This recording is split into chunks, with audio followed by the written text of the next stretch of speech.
Hello, good morning to everyone. Today I am going to teach you the important lesson on democracy. This topic is ever green for every time because as we know that the definition of democracy has been very remarkable by the former president of America, Abraham Lincoln. The democracy is the government of the people, for the people and by the people. In this reference, our former president, Dr. S. Radhakrishnan, described democracy as in a very realistic manner. Radhakrishnan's approach to politics is essentially rationalistic. He advocates democracy in his political philosophy. For Radhakrishnan, democracy is not merely a fine political arrangement. He considers democracy as the highest religion. The human individual is the highest, the most concrete embodiment of the spirit of earth. The basis of Radhakrishnan's political thought is derived from his attitudes towards the reality. Although he recognizes the supreme reality as one and unique, he is conscious of the individual's claim of identity and continuity. The consciousness of the value and uniqueness of the individual distinguishes his position from the extreme monist for whom individuals are ultimately only moments in the being of Brahman. So, Radhakrishnan describes democracy is not a political arrangement but a highest religion, as the highest religion. Radhakrishnan's insistence on democracy follows from his passionate advocacy of freedom in the fullest sense of the term. His faith in democracy derives from his recognition of the value and significance of the individual. He considers each individual as unique and valuable. So he holds that a political arrangement in which individuality is suppressed cannot be justified. Therefore, he is against all forms of regimentation and totalitarianism. It means that he says that democracy is an independent ideology. It is not dependent on any other controlling authority. That is why, although he recognizes the value of social security, he has never been able to adopt the communist outlook, which prefers the claims of organization to those of individual freedom. Here his thought is influenced by the liberal tradition of the 19th century, that the state is best which governs the least. For Radhakrishnan, an institution or a form of government is judged by the contribution they make to the development of the individual. In the context, Radhakrishnan has similarity with M.N. Roy.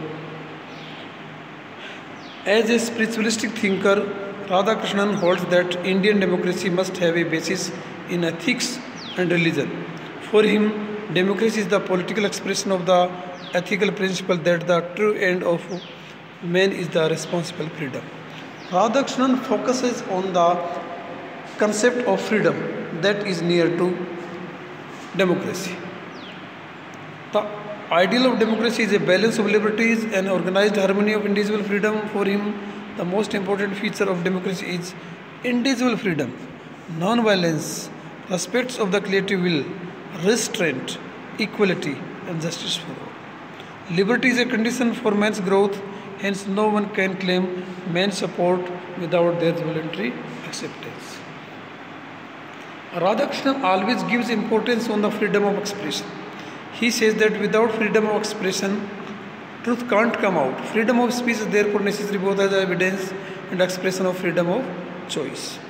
Radhakrishnan always opposes violence. Violence of any form is harmful to freedom and democracy. He is totally against any non-violence. He is totally against any violence. He favors non-violence. With the liberals, he believes that the progress of consciousness of freedom is the essence of human history. Therefore, Radhakrishnan, democracy is based on the recognition of the value of the individual. Democracy creates conditions of the for the free and full development of the individual. His aim is the creation of the free world, a good society in which both mind and spirit are free, in which the right of the individual is recognized to be different from the world of society. He criticizes communism as it interferes with the individual freedom of thought. Radhakrishnan says that all the great achievements of art and religion, like those of science and philosophy, are the results of what a man does with his solitariness. Radhakrishnan says that he is totally against authority or communist or dictatorship. He says that democracy is the government of individual freedom. Although Radhakrishnan doesn't accept the communist, therefore, theoretical foundation, he is fully aware of the great moral force behind it. He has sympathy for social and economic programs of communism, but he says that it is intellectually inadequate. Radhakrishnan states that communist emphasis on the importance of economic conditions is correct. The suggestion that they are exclusively determinant of history is incorrect. Radhakrishnan feels that communism fails to appreciate the values of the individuality.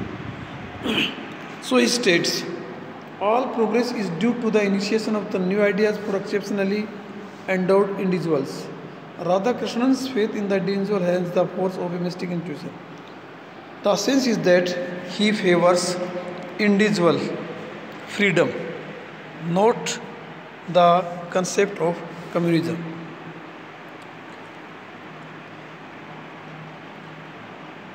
He holds that the individual has the spark of spirit in him which can't be crushed by any power.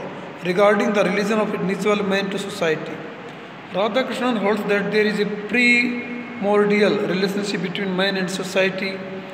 One can't ignore the other, but the problem arises due to the greed and selfishness which infect the soul of man. So Radhakrishnan emphasizes on the ethical based society.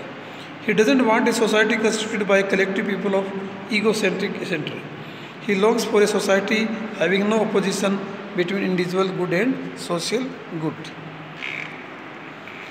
The progress of society depends upon the harmony between individual personal consideration and the good of society. In this society, man can enjoy individual freedom. Radhakrishnan always believes in the dignity of the individual and in the value of cooperation as a principle of social organization. So he warns against the increasing mechanization of life. He is not against the use of machine, but he fears that in a highly industrialized society, man may forget himself to be a living organism. He does not like the mechanization of human being. For Radhakrishnan, therefore, freedom is not a mere political fact but a social reality. Its essence is the recognition that in the last resort, man lives by what can't be regulated. He therefore pleads that the dignity of man requires that he should not be lost in crowd.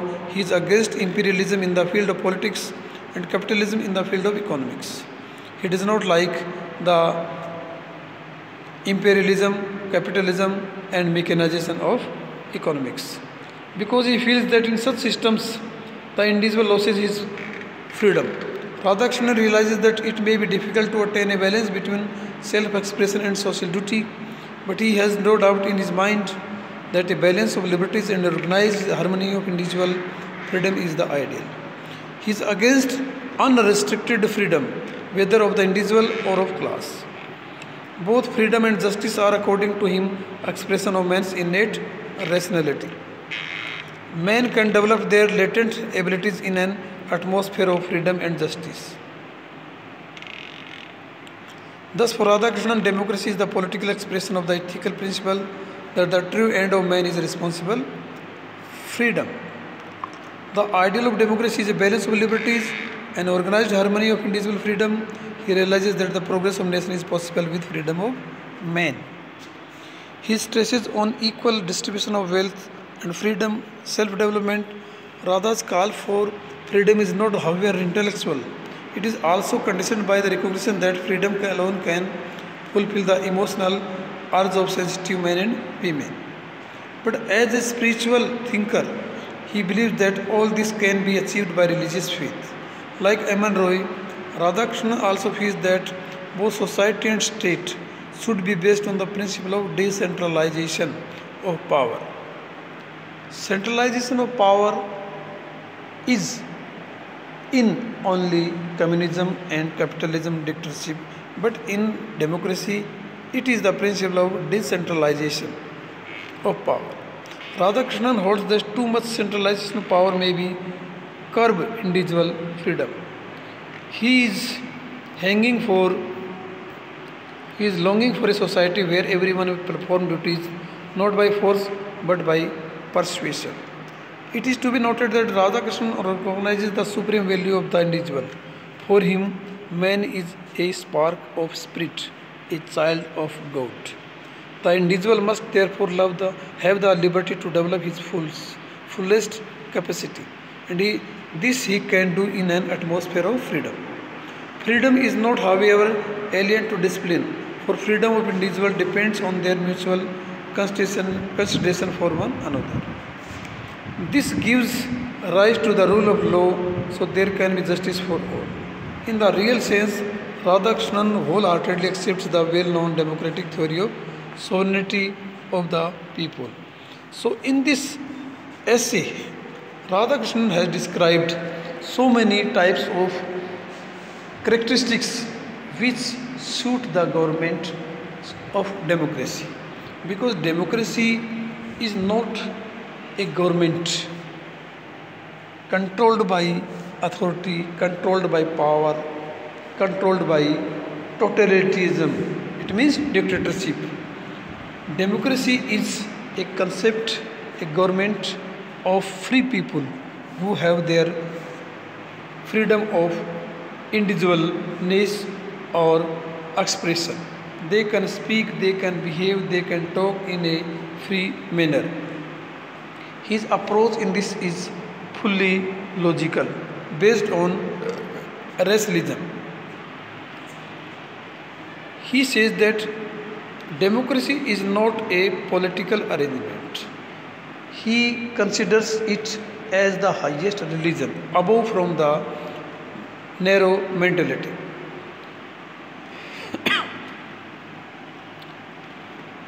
In this speech, S. Radhakrishnan says that democracy is the political expression of the ethical principle that the true end of man is the responsible freedom.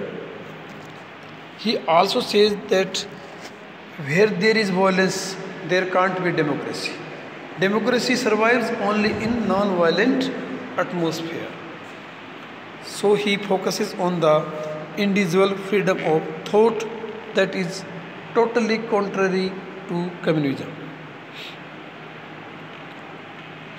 He also says that social and economic programs of communism are not adequate. He says that progress of society depends upon the harmony between the individual personal consideration and the good of society. So, in this essay, in this essay, the writer S. Radhakrishnan has described the value of democracy, the importance of democracy, the relevance of democracy based on the balance of liberties, organized harmony of individual freedom. So, in this essay, we have seen how S. Radhakrishnan recognizes the supreme value of the individual. Man is a spark of spirit, a child of God. So, we have the liberty to develop our fullest capacity. Freedom is not alien to discipline, for freedom of individual depends on their mutual consideration for one another. Thank you, students. You have understood the chapter very well, and this is very important for the purpose of examination, because in examination the question based on democracy comes in a very philosophical manner. The topic is very interested. The students select this topic because this topic has been taught you since your primary classes, and in this essay we find the essence of our life in a very practical manner. So the students, you have understood the value, the relevance of the topic, and you must be prepared for the answer the question that is possibly come to examination this year. I think, I suppose. Thank you.